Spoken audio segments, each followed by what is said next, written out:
This program is brought to you by thepodcastfactory.com.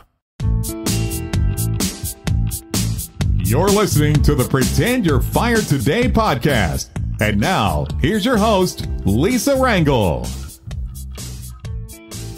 Welcome. Hello. Welcome to the 6th episode of the Pretend You're Fired Today podcast. I am Lisa Rangel, host of the Pretend You're Fired Today podcast and the founder of Chameleon Resumes. We are an executive resume writing and job search consultancy firm that helps executives and rising leaders land their next position faster. I'm excited to be here with you today, and we're going to show you how to avoid resume mistakes, which can affect your personal marketing efforts to maintain job security in today's economy.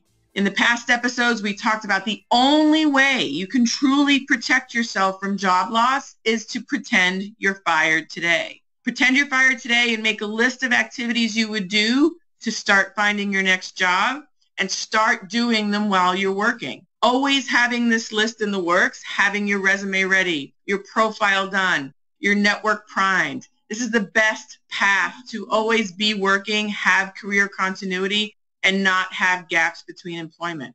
In episode 1, the first thing on that list is dusting off that resume, getting it up to speed. The last few episodes, we looked at how to format your resume according to today's trends and how to find the right keywords to put into your resume so you catch the attention of your network, recruiters, and hiring managers. Today, we're going to show you the resume writing mistakes to avoid so you can outshine your competition and always be that candidate that gets the exploratory interview call. So let's get to this.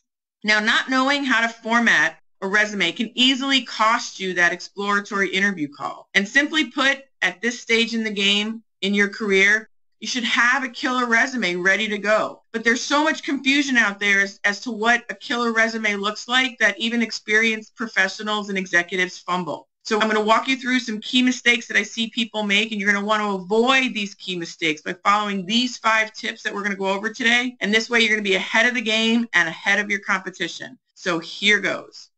The first mistake to avoid is to use a photo on your resume. So basically, don't use a photo. Unless you're seeking a job as a model or applying for a position outside of the United States, which can sometimes request a photo on the document, the bottom line is don't use a photo.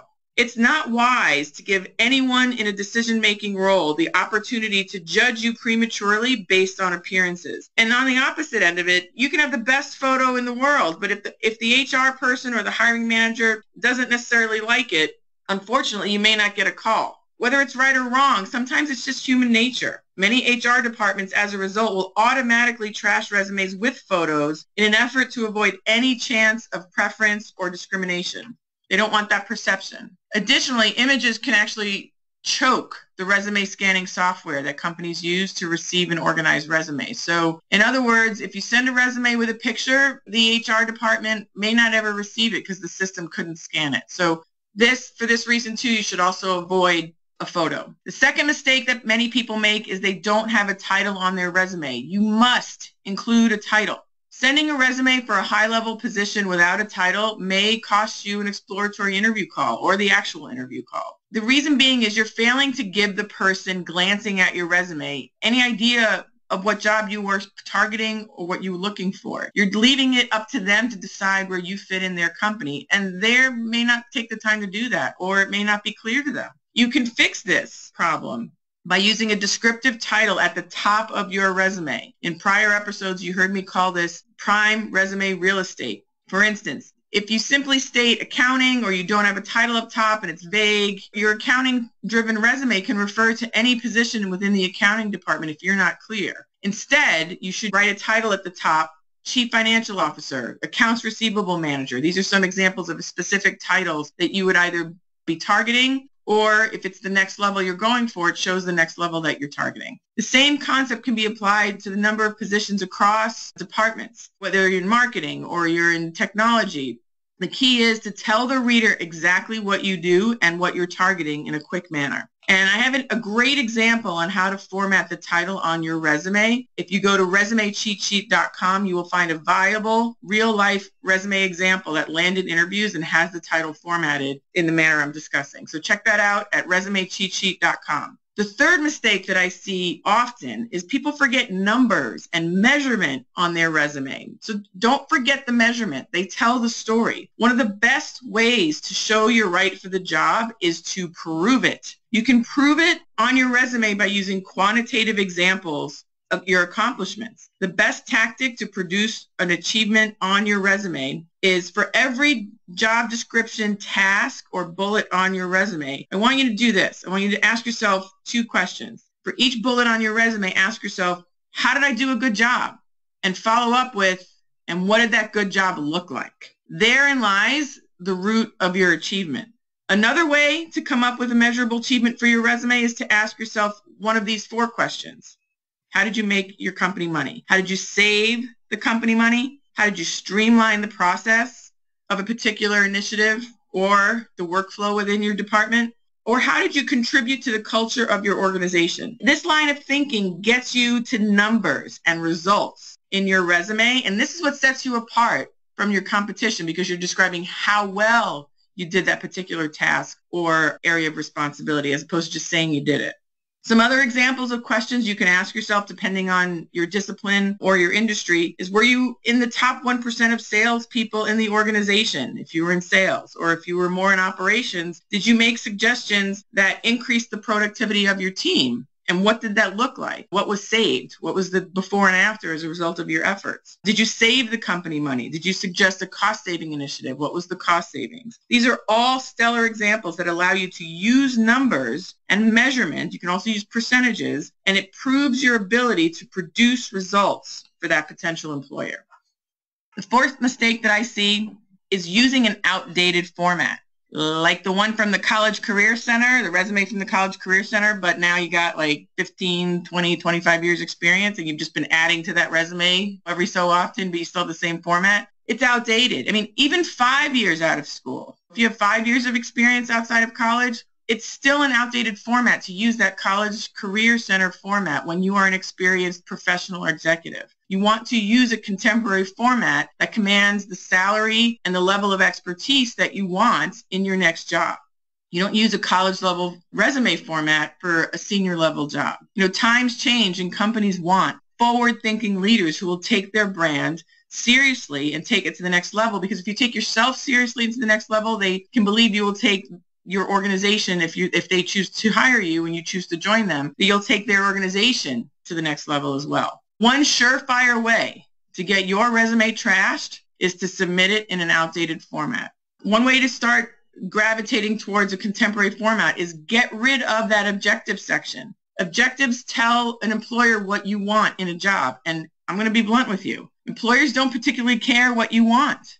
Instead, they're much more concerned with what you can do for them. So do a summary section up top in that top fourth or 1/3 of the resume, again, that prime resume real estate, and outline in a summary what you can do for them, and obviously still honor yourself about what you want, but you need to speak in a language that speaks to what the potential employer needs. And you can find a contemporary resume layout on resumecheatsheet.com where you can download one of my samples to see what I'm talking about here.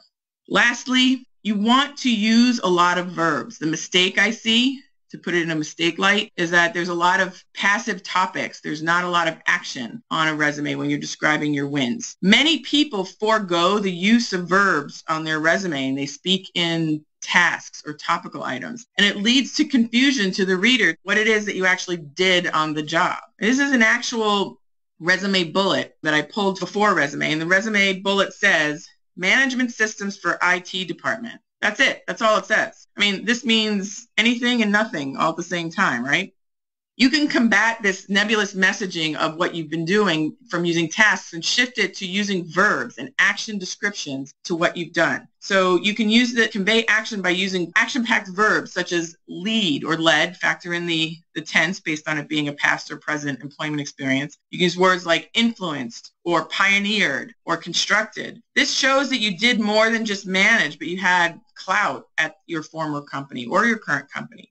I'm going to give you an example. Instead of writing that bullet I mentioned a few seconds earlier, management systems for IT department, write something like created the inventory tracking system for the IT department, which resulted in reducing inventory loss by 14%.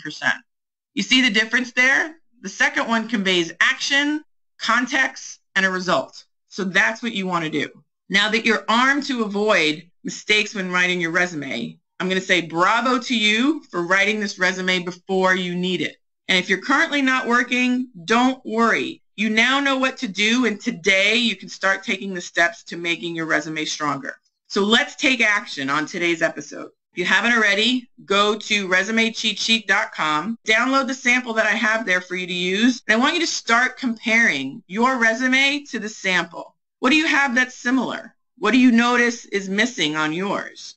This is where you can start to make a difference. So again, download the resume cheat sheet at resumecheatsheet.com. I want you to also have this ready for the next episode, where I'm going to show you how to structure a strong resume for the healthcare, finance, and marketing professions. And remember, for the next few episodes of the Pretend You're Fired Today podcast, we're going to go through a list of tactics and activities that you can do now, as if you were let go today, to ensure you are always ready for whatever the world brings your way. My friend saved me with her priceless advice of Pretend You're Fired Today, and I'm paying it forward with you. And I ask you to pay this sentiment forward and share this with as many executives and rising professionals who you feel would benefit from this build it before you need it advice. To get a jump on the first item of the Pretend You're Fired Today activity list, which is get your resume ready, again, go to resumecheatsheet.com, download the freebie there on how to write your resume easily, and we're going to tackle the next steps on tailoring your resume for marketing, finance, or healthcare roles in the next episode. Thank you so much for taking the time to join me today, and I look forward to your progress and catching up with you next week. Take care.